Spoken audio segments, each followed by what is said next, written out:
Kung ang mga kanoo may eksena dito sa Pinas, ang mga Pinoy di pwedeng hindi bibida sa States with their own version of the franchise.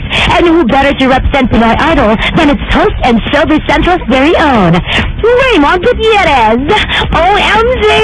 As in, oo, matindi, grabe!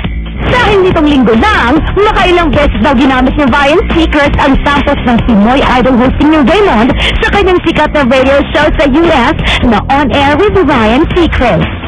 Coming up tonight on Fox at 8 o'clock, the return, Season 8 of Idol. Here's a preview. Beginning tonight, simula na ng tunay na bakbakan. Matira ang matibay. It will no longer be girls versus girls or guys versus guys. It will be one versus everyone. I am Raymond Gutierrez, and this is Pinoy Idol. And joining us now, Pinoy Idol. Who was that talking, dog? That actually is a clip I saw on DirecTV from the Philippines. That's their version of American Idol. Wow, dude, this show is wild, man. You can't call it a comeback no more, Ron. Imagine, of the many Idol franchises all over the world, ang style ni Raymond Gutierrez ang nakaagaw ng atensyon ng kanyang American counterpart at ipinarinig pa ito sa kanyang programa sa radyo na umi-air rin in over 70 radio stations, hindi lang sa US, kundi pati na rin sa ibang bansa.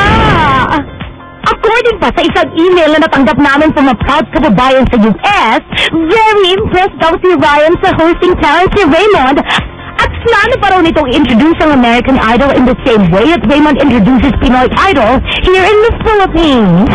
I was driving home yesterday from work and was listening to the radio program of Ryan Seacrest. He did a plug for the American Idol, but he used the Pinoy Idol intro of Raymond Gutierrez. He ran it twice because he said he was very impressed at how Raymond did the intro spiel of Pinoy Idol. He even said that it is how he would be introducing the American Idol from now on. That made me very proud.